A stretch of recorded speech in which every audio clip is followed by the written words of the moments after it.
Assalamu alaikum to everyone. Today we are going to study another topic of the corpus linguistics, that is concordance. Okay, in this lecture we are going to study its definition, kinds, uses with examples and its classification. So let's start our lecture. सबसे पहले हम ये देखेंगे कि कॉन्कॉर्डेंस है क्या, exactly इसकी definition क्या है। अकॉर्डिंग टू जॉन सिंक्लेयर ने कॉन्कॉर्डेंस के बारे में क्या कहा था। कॉन्कॉर्डेंस is a collection of naturally occurring text of word form from each in its on textual environment. सो कॉन्कॉर्डेंस क्या है कि हम डेली लाइफ में जो भी वर्ड्स यूज़ करते हैं उसका कलेक्शन है, ठीक है, और उस कलेक्शन में से कुछ वर्ड्स को निकालना, ठीक है, उसको हम क्या कहेंगे, कॉन्कॉर्डेंस कहेंगे। अब कॉन्कॉर्डेंस बेसिकली है क्या। कॉन्कॉर्डेंस एक स्क्रीन डिस्प्ले है या प्रिंट आउट है जिसमें कुछ वर्ड्स, जो चूजन वर्ड्स, सिलेक्टेड वर्ड्स होते हैं ना हमारे, हम उसको किसी भी कॉन्टेक्स्ट में से या किसी फ्रेज में से या किसी भी कलेक्शन ऑफ वर्ड्स में से या कॉर्पस में से उसको हम निकालते हैं। यूजुअली ये जो वर्ड्स होते हैं इस तरह से अरेंज्ड होते हैं कि ना, जो हमारा सिलेक्टेड वर्ड होता है, जो भी हम किसी भी कॉर्पस में से या निकालना चाहते हैं, ठीक है, वो दरमियान में होता है, ठीक है, और जो हमारे उसके साथ साथ वाले वर्ड्स होते हैं वो लेफ्ट या राइट पर होते हैं, ठीक है। Selected word appearing in the center of the screen is known as node word। अब वो वर्ड जिसको हमने सेलेक्ट किया है, ठीक है, वो कहाँ पर होगा, वो हमारा अपेयर होगा centre of the screen, screen के सेंटर में, ठीक है, जिसको हम नोड वर्ड भी कहते हैं, ठीक है। अब कॉन्कॉर्डेंस क्या है, अल्फ़ाबेटिकल लिस्टिंग है, ठीक है, अल्फ़ाबेटिकली लिस्ट किया जाता है लफ्ज़ों को, ठीक है, किसी भी बुक में से या बॉडी ऑफ वर्क में से, और फिर उसके उन लिस्टिंग में जो उसके होते हैं ना वर्ड, वो दरमियान में आ जाते हैं, जैसे कि हमने पहले कहा है, और फिर उसका जो कॉन्टेक्स्ट होता है, ठीक है, वो उसके लेफ्ट और राइट पे होता है। फॉर एग्जांपल ये ऐसे समझ लें, ये जो स्लाइड है, ठीक है, ये एक मेरा जो है वो सिलेक्टेड वर्क है, ठीक है, या कोई भी हम ऐसे कर सकते हैं कि बॉडी ऑफ वर्क है, ठीक है, और उसमें से अब मैंने ये देखना है कि नाम कोई एक लफ्ज़, फॉर एग्जांपल ऑफ जो है वो कितनी दफ़ा यूज़ हुआ है। सो हमने कौन सा वर्ड सेलेक्ट किया है, ऑफ को सिलेक्ट किया है। जब हम मतलब किसी भी कॉन्कॉर्डेंस टूल को इस्तेमाल करते हुए इसको फाइंड आउट करेंगे कि ऑफ जो है हमने उसको फाइंड आउट करना है, तो जैसे कि मैंने पहले बताया, ऑफ जो है वो सेंटर ऑफ द स्क्रीन पे अपेयर होगा, ठीक है। अभी तो फ़िलहाल मैंने इसको हाईलाइट कर दिया है आपको समझाने के लिए। तो फिर ऑफ जो है वो सेंटर ऑफ द स्क्रीन पे अपेयर होगा, और उसके साथ जो लेफ़्ट और राइट पे जो है उसके जो वर्ड्स हैं जो उसके साथ आते हैं वो भी साथ में आएंगे। फॉर एग्जांपल ऑफ आप इमेजिन कर लें मिड में, और जैसे हमारे फर्स्ट में है तो उसके जो है वो राइट पे दा है और लेफ्ट पे लिस्ट है। और दूसरी क्या है, हमारे पास दूसरी दफ़ा ऑफ कहाँ पर आया है, तो उसके लेफ्ट और राइट में क्या है, बॉडी ऑफ वर्क है। और तीसरी बार कहाँ आया, इंस्टेंस और ईच है उसके साथ। और चौथी दफ़ा क्या आया है, पीस एंड द सॉफ्टवेयर। तो इस तरह से जब हम किसी भी वर्ड को कॉन्कॉर्डेंस टूल को इस्तेमाल करते हुए फाइंड आउट करते हैं, तो एक अल्फ़ाबेटिकली अरेंज्ड फॉर्म में ये एक लिस्ट बन जाती है, जिसमें जो हमारा नोड वर्ड होता है जिसको हम फाइंड आउट करते हैं वो सेंटर में आता है, और जो उसके कॉन्टेक्चुअल वर्ड होते हैं वो उसके लेफ़्ट या राइट में आते हैं।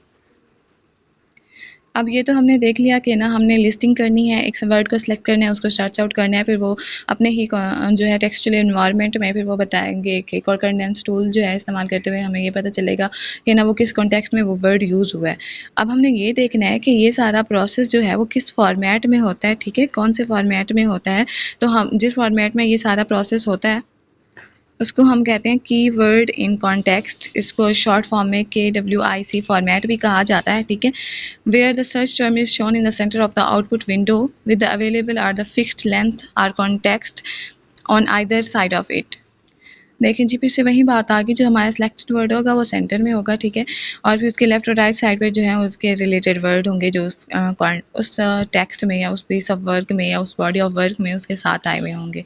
ओके, अब हमने ये देखना है कि कॉन्कॉर्डेंस जो है वो ज़्यादातर यूज़ किन वर्ड्स कौन से वर्क्स पर होता है। ज़्यादातर हम इसको हॉली कुरान, बाइबल, या फिर शेक्सपियर के वर्क, या जेम्स जॉयस के वर्क, या क्लासिकल लैटिन या ग्रीक ऑथर्स के वर्क में कुछ स्पेसिफिक वर्ड्स को फाइंड आउट करने के लिए हम इसको जो है कॉन्कॉर्डेंस टूल को यूज़ करते हैं। अब आ जाते हैं इसकी काइंड्स पे। इसकी कितनी काइंड्स है, इसकी बेसिकली जो है वो 4 काइंड्स है। नंबर 1, अ बाइलिंगुअल कॉन्कॉर्डेंस। अ बाइलिंगुअल कॉन्कॉर्डेंस क्या है? A bilingual concordance is based on the aligned parallel text। A bilingual concordance क्या है, ये aligned parallel text पर based होता है। अब aligned parallel text क्या होता है, two or the more variant in the same text, यानी किसी भी एक टेक्स्ट की कोई भी स्पेसिफिक टेक्स्ट है, कोई भी वर्क है, ठीक है, उसके जो वेरिएंट है वो 2 या 2 से ज़्यादा लैंग्वेजेस में हो जाएं। जैसे हम कुरान पाक को ही देख लें, ठीक है, कुरान पाक जो होता है अगर टेक्स्ट देखा जाए तो वो क्या है, अरेबिक टेक्स्ट है, और उसकी दूसरी वेरिएंट क्या है हमारे पास, जो उसकी उर्दू ट्रांसलेशन है। टेक्स्ट तो सेम होता है ना, उसके मीनिंग भी ऑलमोस्ट सेम होते हैं, ऑलमोस्ट क्या, कुरान पाक में तो कोई चेंजिंग ही नहीं होती, तो उसकी मीनिंग भी सेम है। तो लेकिन लैंग्वेज हम कितना यूज़ कर रहे हैं, वहाँ पर 2 लैंग्वेज यूज़ कर रहे हैं। तो हम इसकी एक तो यहाँ से एग्जांपल ले सकते हैं, और इसकी दूसरी एग्जांपल क्या है, कोई भी स्पेसिफिक टेक्स्ट हो, वो इंग्लिश में भी और हिंदी में हो, या कोई और 2 लैंग्वेज हम यूज़ कर सकते हैं, इंग्लिश में भी हो और वो सेम टेक्स्ट जो है वो उर्दू में भी हो। उसके बाद ही हमारे पास है दूसरी kind, that is the topical कॉन्कॉर्डेंस, ठीक है। अब टॉपिकल कॉन्कॉर्डेंस क्या होती है? Topical कॉन्कॉर्डेंस is the list of subjects that a book cover. Usually अभी इसमें कौन सी एग्जांपल आ गई है, बाइबल की, with the immediate context of coverage of those subjects. Best non इसकी एग्जांपल क्या है, नेव्स टॉपिकल बाइबल, ठीक है। अब टॉपिकल, जैसे वर्ड टॉपिकल सजेस्ट क्या कर रहे हैं हमें कि इसमें टॉपिक्स होंगे, ठीक है। तो इसमें नाम हम जो भी हमारा जो बुक है, या जो भी हमारे पास कॉर्पस है या कॉन्टेक्स्ट हमारे पास बॉडी ऑफ वर्क है, ठीक है, उसको हम टॉपिक वाइज हमने उसको अरेंज कर देना है। उसका जो और वो जो सब्जेक्ट होगा, ठीक है, जो वो टॉपिक कवर कर रहा होगा, या उसके अंदर जो भी बॉडी ऑफ टेक्स्ट आएगा, उस हिसाब से हमने उसकी टॉपिक बना देने हैं। अब यूजली ये टॉपिकल कॉन्कॉर्डेंस किस में यूज़ होता है, बाइबल में यूज़ होता है। इसकी एग्जांपल क्या है, Neves topical Bible. Now moving toward the tools, कौन कौन से टूल्स यूज़ होते हैं, ठीक है। बेसिकली जो हमारा फर्स्ट और मेन मोस्ट इंपॉर्टेंट टूल है जो कि यूज़ होता है कॉन्कॉर्डेंस के दौरान, ठीक है, उसको हम कहते हैं कॉन्कॉर्डेंसर। अब कॉन्कॉर्डेंसर क्या है? कॉन्कॉर्डेंसर एक पीस ऑफ सॉफ्टवेयर है that searches a corpus collection. अब कॉर्पस क्या है? Collection of text in electronic form for the selected word or the phrase, ठीक है। जो भी हम वर्ड या फ्रेज को हम सर्च करना चाहते हैं एक सॉफ्टवेयर को यूज़ करके, उसको हम सॉफ्टवेयर को क्या नाम देंगे? कॉन्कॉर्डेंसर, ठीक है। वो सॉफ्टवेयर जो कि किसी भी वर्ड या फ्रेज को किसी भी टेक्स्ट में से या कॉर्पस में से सर्च आउट करने के लिए यूज़ होता है, उसको हम कहते हैं कॉन्कॉर्डेंसर। Now moving toward the other tools, the first one is frequency list. frequency list जैसे कि नेम से ही सजेस्ट हो रहा है कि हम इसमें ये देखेंगे एक वर्ड या एक फ्रेज जो है वो एक कॉर्पस के अंदर, ठीक है, कितना ज़्यादा दफ़ा आया है, ठीक है, या वो अल्फ़ाबेटिकली यूज़ हुआ है या किस वे में यूज़ हुआ है एक टेक्स्ट के अंदर। नंबर 2 पे है कोलोकेशन। कोलोकेशन का क्या मतलब है? को-ऑकरेंस ऑफ वर्ड्स। कोलोकेशन को क्या कहते हैं हम? को-ऑकरेंस ऑफ वर्ड्स कहते हैं। अब इसमें देख लेते हैं क्या है। Statistical calculation of word or the text that most of typically को occur with the node word that you have searched for, ठीक है। अब कोलोकेशन क्या है? जिस भी हम वर्ड को सर्च कर रहे हैं, जैसे कि हमने पिछले एग्जांपल में ऑफ को देखा था, उसके साथ जो है जो वर्ड आ रहे हैं, ठीक है, बेसिकली ज़्यादातर वर्ड्स उसके साथ यूज़ हो रहे हैं, तो उसको हम क्या कहेंगे? उसके लेफ्ट और राइट पे जो वर्ड है वो उसके कोलोकेशन है जो उसके साथ को अकर होते हैं। इसकी एग्जाम्पल हम क्या देख लेते हैं, ठीक है, जो ऐसे वर्ड जो ज़्यादातर को अकर होते हैं, एक दूसरे के साथ साथ आते हैं, chit chat, rules regulation, day night, ठीक है, ये सारे क्या हैं? कोलोकेशन की एग्जाम्पल हैं। अब तीसरा टूल क्या हमारे पास? कीवर्ड है। कीवर्ड अब क्या होता है? Is the list of the atoms which are unusually frequent in the corpus or the text you are investigating in comparison to the reference or the corpus, like the collocation or the calculated with the text statistical text. अब keywords क्या हैं? Keywords जो हैं वो specific words या atom हैं जो उसकी लिस्ट है जो ज़्यादातर यूज़ नहीं होती, अनयूजुअली फ्रीक्वेंट, यानी एक कॉर्पस में जो मोस्टली यूज़ नहीं होती, अनयूजुअल होते हैं, ठीक है। फिर हम उसका कंपैरिजन करते हैं दूसरे कॉर्पस के साथ, ठीक है। अब फॉर एग्जांपल कोई भी वर्ड है एक कॉर्पस में जो है वो ज़्यादा यूजुअली यूज़ नहीं होता, फिर हम उसका कंपैरिजन करेंगे दूसरे वर्ड्स के साथ जो कि मोस्ट ऑफन एक कॉर्पस में यूज़ हुए हैं। Now moving toward the classification of concordance, ठीक है। तो first of all we have the collocation और द कोलोकेट वर्ड्स। जैसे कि हमने पहले भी डिस्कस किया है, कोलोकेशन क्या होते हैं कि वर्ड्स जो हैं आपस में को अकर, टेंडेंसी ऑफ वर्ड्स हैं जो कि आपस में एक साथ आते हैं, को अकर होते हैं, ज़्यादातर मोस्टली यूज़ होते हैं। एक एग्जांपल देख लें, बेयर इन माइंड और टेक इन माइंड। ये ज़्यादातर वर्ड्स जो हैं बेयर इन माइंड या टेक इन माइंड ये ज़्यादातर यूज़ होते हैं। हम अगर इसकी दूसरी किसी और चीज़ के साथ हम रिलेट करें, for example bring in mind, ठीक है, या कैरी इन माइंड, ये जो वर्ड हैं ये इतना यूज़ नहीं होते। ब्रिंग इन माइंड या कैरी इन माइंड ये ज़्यादा नहीं यूज़ होते, ठीक है, बल्कि बेयर इन माइंड या टेक इन माइंड ज़्यादा यूज़ होते हैं। तो ये वर्ड्स आपस में बेयर इन माइंड कोलोकेट करते हैं, टेक इन माइंड ज़्यादा कोलोकेट करते हैं with respect to bring in mind या carry in mind. Okay, the next one is colligation, जिसको हम word plus grammatical class of the word भी कहते हैं, ठीक है। तो कॉलिगेशन क्या है? It is the relationship between the word and the grammatical class of the word. In other words it is a grammatical company that a word or the phrase is associated with. अब इसमें क्या आता है, एक इसमें हम देख सकते हैं वर्ब और फ्रेज एग्रीमेंट, ठीक है, सॉरी वर्ब और सब्जेक्ट एग्रीमेंट के मतलब कौन से सब्जेक्ट के साथ कौन सा वर्ब हम यूज़ करते हैं, ठीक है. तो इसमें हम ग्रामेटिकल रिलेशनशिप देखेंगे कि ग्रामेटिकली कौन से वर्ड्स जो हैं वो ज़्यादातर को अकर होते हैं. उसके बाद है जी हमारे पास सिमेंटिक प्रेफरेंसेस, ठीक है. Means word plus semantic class of the word. It is a relationship that exists between the search word and a semantic class of the word. That is to say, the word that share the some meaning belong to the same semantic field. Means के हम meaning के हवाले से देखेंगे कि meaning से related जो है वो ज़्यादातर वर्ड जो है वो किसके साथ अकर होते हैं.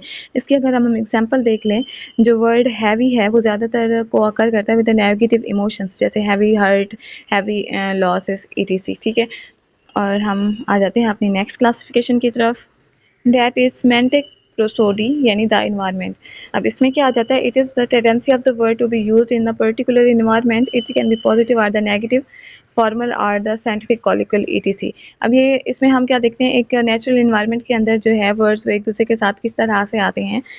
फॉर एग्जांपल अगर हम देख लें, एक वर्ड को देखें, इन केस ऑफ, ठीक है. इन केस ऑफ ज़्यादातर यूज़ होता है हमारा नेगेटिव जो है वो सिचुएशंस में. For example in case of emergency, ठीक है, in case of any situation, ठीक है. मोस्टली जो हम वर्ड हैं इन केस ऑफ वो नेगेटिव जो है वो सेंटेंसेस में यूज़ करते हैं, ना कि पॉजिटिव सेंटेंसेस में.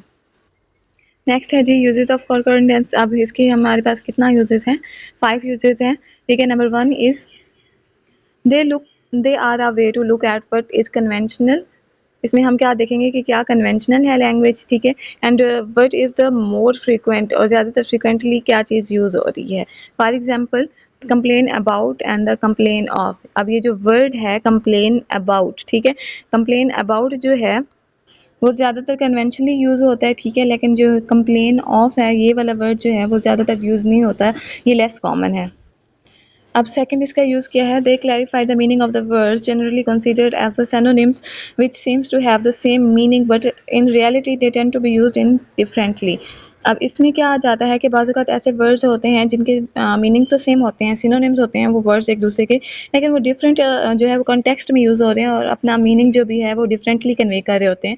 हम इसके एग्जांपल के तौर पर देख लेते हैं वर्ड जो है बिग, ठीक है. वर्ड बिग एंड इसका सिनोनिम कर लेते हैं हम लार्ज, ठीक है. बिग एंड लार्ज इनके जो है मीनिंग तो सेम है, लेकिन ये डिफरेंट कॉन्टेक्स्ट में यूज़ होते हैं. फॉर एग्जांपल जो वर्ड बिग है वो ज़्यादातर इनफॉर्मल वे में यूज़ होता है और जो वर्ड लार्ज है, ठीक है, वो फॉर्मल वे में यूज़ होता है. उसके बाद हमारे थर्ड इसका यूज़ क्या है, they verify whether a word in English or in the Italian can be translation equivalent. अब इसमें क्या आ जाता है, हमें ये देखना है कि किसी भी दो लैंग्वेज के वर्ड, फॉर एग्जांपल हम इंग्लिश और इटालियन लैंग्वेज को देख लेते हैं, तो इसमें हमने ये देखना है कोई भी वर्ड है या फ्रेज़ है, ठीक है.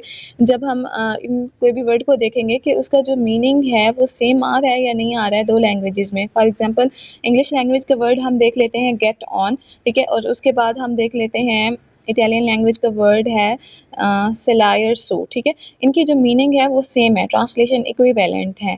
और अगर हम इटालियन के अलावा कोई और लैंग्वेज ले लें, इंग्लिश और उर्दू ले लें, ठीक है, तो इंग्लिश में हम देख लें कोई वर्ड है मैंगो, ठीक है, और उसके बाद हम उर्दू में उसका क्या है आम, तो वर्ड जो है वो ट्रांसलेशन इनकी क्या है, सेम टू सेम है, सेम मीनिंग कन्वे कर रहे हैं. मैंगो भी एक फ्रूट का नाम है और जो है वो आम भी एक फ्रूट का नाम है और सेम फ्रूट का नाम है, लेकिन हमारी जो लैंग्वेज है वो चेंज है.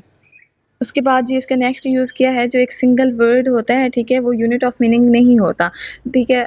So the word to word correspondence is rare. In fact, the unit of meaning are not single word but the combination of words. अब इसमें वो क्या कह रहे हैं, इसमें ये है कि ना कि हम वर्ड टू वर्ड मीनिंग को मोस्टली नहीं देखते, बल्कि हम उसके जो है कॉरस्पोंडेंस यानी उसके साथ क्या वर्ड आया हुआ है उससे रिलेट करके हम उसका मीनिंग देखते हैं, ठीक है. इसकी एग्जांपल हम यूँ कर लेते हैं, for example kick the bucket, ठीक है. अब जो वर्ड है किक द बकेट, अब किक को अलग देखें, बकेट को हम अलग देखें, तो ये तो एक डिफरेंट मीनिंग कन्वे कर है, ठीक है। लेकिन हम इसको एज एन इडियम या हम फ्रेज के तौर पर देखते हैं जिसका टोटली डिफरेंट मीनिंग है इसके इंडिविजुअल मीनिंग से, ठीक है। ये इसके अलावा हम जो है वो कोई और भी फ्रेज देख लेते हैं, कोई और इडियम, कोई और वर्ड देख लें, ठीक है, जिसके जो है इंडिविजुअल मीनिंग तो डिफरेंट होते हैं, लेकिन जो है वो जब कलेक्टिवली एज अ फ्रेज या एज एन इडियम यूज़ हो रहा होता है तो वो डिफरेंट मीनिंग कन्वे कर होता है। For example, an apple of my eye, ठीक है। अगर हम an apple of my eye को देखें, ठीक है, तो ये मीनिंग क्या कन्वे कर रहा है? एन एप्पल किसको कहते हैं? हम सेब को कहते हैं, ऑफ आई आँख, ठीक है। तो अगर हम इसके हर एक वर्ड का अलग अलग मीनिंग देखें तो ये टोटली जो है वो एक रॉन्ग हमें सेंस कन्वे करता है। लेकिन ये जो फ्रेज़ है, ठीक है, एक इडियम के तौर पर यूज़ होता है, एन एप्पल ऑफ माई आई, यानी मेरी आंखों का तारा। आप देखें इसका जो है मीनिंग वो टोटल डिफरेंट वे में यूज़ हो रहा है। तो हम कॉरस्पॉन्डेंस के ज़रिए हमें ये भी पता चलता है कि जो एक वर्ड है वो अपने कॉन्टेक्स्ट के हवाले से क्या मीनिंग कन्वे कर रहा है। Now moving toward our next use, that is there are the cases of deviation from the conventional. अब इसमें डेविएशन भी आ जाती हैं, ठीक है, लैंग्वेज में, and the creativity which means sometime the combination of word are not used in the conventional way but considered as a result of the creative language used by the writer or the speaker to create and achieve the particular effect. For example, by manipulating the verbs or the quotations or the idioms or the collocation. अब इसमें क्या है कि हम ज़रूरी नहीं है conventional language को यूज़ करें, हम उसको अपने हिसाब से थोड़ी बहुत मॉडर्न भी कर सकते हैं, उसमें थोड़ी बहुत चेंजिंग भी ला सकते हैं। इसके एग्जांपल के तौर पर हम देख लें, ब्रेक आ लेग, ये एक कन्वेंशनल वे है कहने का, एक ये ईडियम है, फ्रेज़ है, ठीक है। कन्वेंशनली हम इसको किस लिए यूज़ करते हैं?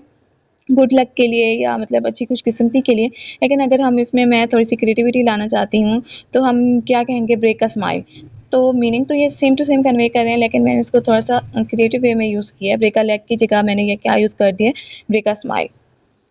सो इन शॉर्ट, अब कॉन्कॉर्डेंस क्या है? कॉन्कॉर्डेंस में हम क्या करते हैं? एनालाइज करते हैं किसी भी बॉडी ऑफ लैंग्वेज को या कॉर्पस को to determine the common usage. हम उसको ये देखते हैं कि उसमें वो जो वर्ड्स हैं या वो कॉर्पस या जो टेक्स्ट है वो कॉमनली यूज़ किस तरह से हुआ है। Often the people do concordance to find out the common collocation. अब ज़्यादातर लोग कॉन्कॉर्डेंस का किस लिए इस्तेमाल करते हैं कि वर्ड्स की कोलोकेशन क्या है, वो ज़्यादातर किस वर्ड के साथ को-अकर कर रहे हैं, ठीक है, और या कितने ज़्यादा फ्रिक्वेंटली ये वर्ड्स यूज़ होते हैं कॉर्पस में या नेचुरल एनवायरनमेंट में। That is it. तो ये आज हमारा टॉपिक था जो कि हमने डिस्कस किया है, ठीक है। That was the कॉन्कॉर्डेंस। कॉन्कॉर्डेंस क्या होता है कि हम किसी भी वर्ड को जो है वो अल्फ़ाबेटिकली उसकी लिस्टिंग करते हैं कि वो एक कॉर्पस में, एक टेक्स्ट में, एक बॉडी ऑफ टेक्स्ट में कितनी दफ़ा यूज़ हुआ है, सॉरी कितनी दफ़ा नहीं बल्कि किस कॉन्टेक्चुअल एनवायरनमेंट में यूज़ हुआ है, ठीक है। तो वो जो सिलेक्टेड वर्ड होता है वो हमारे सेंटर में अपीयर होता है, जिसको हम नोट वर्ड करते हैं। और फिर हम किस टूल को इस्तेमाल करते हैं? मोस्ट इम्पॉर्टेंट हमारा टूल कौन सा होता है? कॉन्कॉर्डेंसर होता है। That is it. I hope you all get with this topic. Thank you for watching.